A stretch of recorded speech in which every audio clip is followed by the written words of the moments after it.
That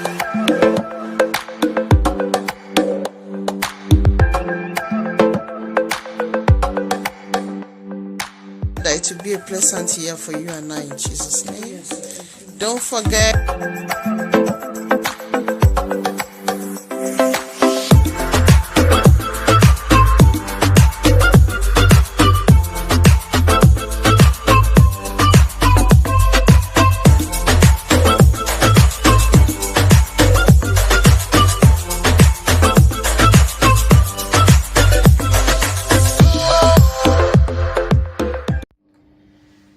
Hello, beloved viewers. How are you today? Happy New Year. I hope you've been having a wonderful time. The Lord will make all your dreams come true in year 2019 in Jesus' name. I welcome you to another segment of Get Real with Beloved Lola. I told you it's a special edition because in my last video I told you I'll be interviewing some people, special guests. I'll be bringing them to you. And we'll be learning a lot from them, what God has done in their lives, their area of expertise. They will introduce themselves to you. And then, let's get ready to learn. I bring to you my dear sister here, Debbie. Her name is Debbie Abdullahi. She's a sister, she's a friend. And today, I welcome you, Sister Debbie, Thank you to a new segment of Get Real with Beloved Lola 2019. I appreciate your coming, and I know that our viewers, will learn one thing or the other from you today. My question is, because we are talking about family clinic, we have youth among us. We'll be talking about youth. If you are not careful, the youth of this generation, you can easily assume about them. But when they are coming in one direction, you are going in another direction. As a parent, maybe you have a youth that have one challenge or other. How do you communicate? How do you get across to this youth? How do we even know they are going through issue as parents? Thank you very much. One thing I always say is that when our children attain the age of 10 years old, that's even too late. What they need is a friend, not a parent. They want you to be their friend. They want to be able to trust you. They want to be able to come to you with any issue at all. So I would say, as parents, we need to begin to earn their trust. We need to become their friend.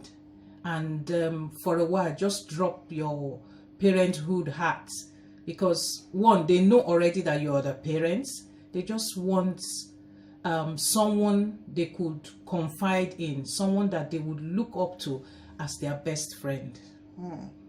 Thank you. So our teenager has to see us as friends. Yes. Not necessarily, this is my parent, but as friends as well.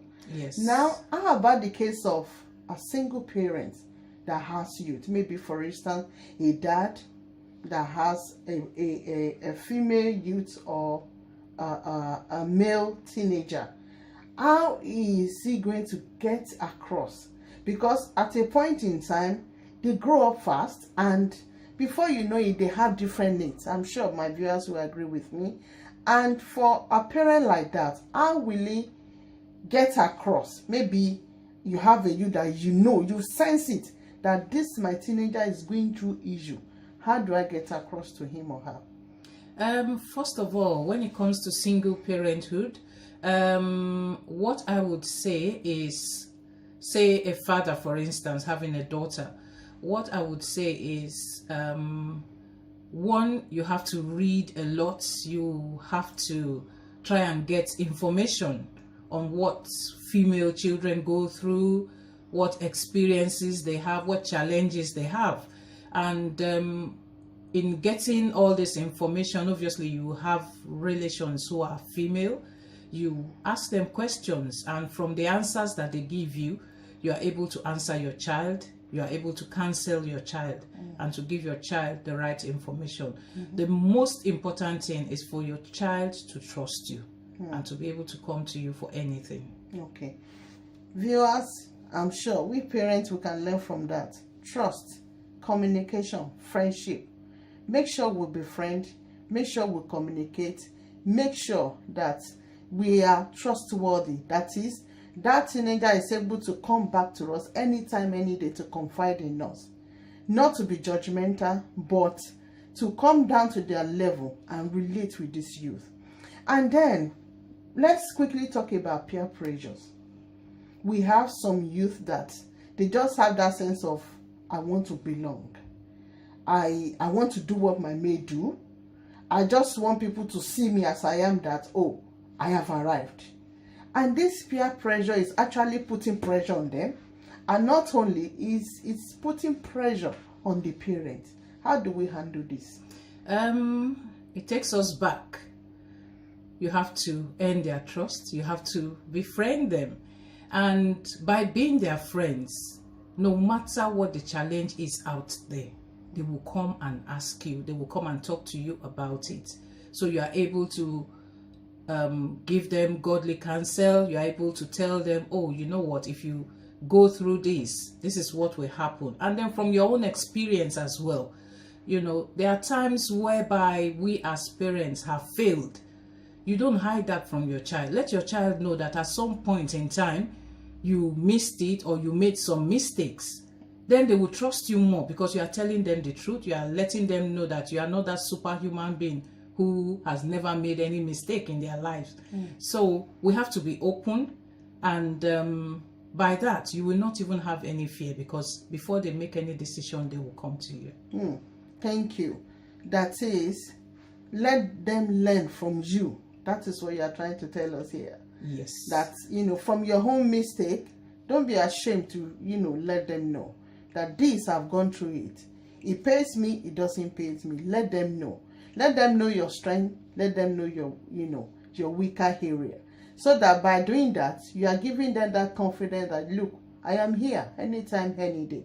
My last question, Sister Debbie, is how for a teenager that said, look, I've attained the age of having boyfriend or having girlfriend, and as a parent you just feel, no, don't even go there, don't even talk about it, talk less of talking about sex. How do we handle that? First of all, you will know when your child is old enough for that information, and that is from relationship, from communication. So once you feel that your child can handle certain information, you disclose that to them. You let them know that, oh, you know what, it's good to have boyfriends, it's good to have girlfriends, but there are these things you need to take into consideration. There are areas, there are boundaries that you are not supposed to cross. You let them know, and then you give them guideline. You don't, even when they come to you and say, oh, you know what, somebody, a boy spoke to me, you don't just tell them off like you are not old enough, you shouldn't be talking to boys or things like that. I mean, in the age we are in now, in the society that we live in now, a lot of things are happening, and all you want to do is protect your child. So you need your child to be able to tell you everything. And I would say it boils down to relationship. Relationship with our teenagers is very important. Thank you very much for that input. Welcome. It is important that we cut across to them effectively and in a positive way if we really want to get a desired result. And not only that, they will be able to identify with us anytime, any day. Even when they are married and long gone, they will still come back that my mama is someone is there, I can talk to her. My papa is there, I can talk to her anytime, any day. Make sure that you establish that relationship. May the Lord bless you as you connect with your teenagers in Jesus' name. Amen. Sister Debbie, I am happy to have you. Thank you for coming to this show. Get you with Beloved Lola. Very welcome. Can you just, tell us about yourself in 1 second? I don't know what I can say in 1 second. Well, I would say Growing up, I had a lot of experience from people around me, and I just give God praise for where I am right now. At the moment, I'm working with youths, with teenagers especially, and by the grace of God, I've seen a lot of positive response and positive reactions. Thank you very much. She's a mentor to youth, and she is a very good friend. The Lord bless you. Until I come your way with another guest on Get Through with Beloved Lola, things can only get better. You can only do your bit by sharing and subscribe to the channel. Let's get to someone out there with this message. Let's reach a family with this message that are struggling, so that we can, live a better place. See you. God bless you. Bye.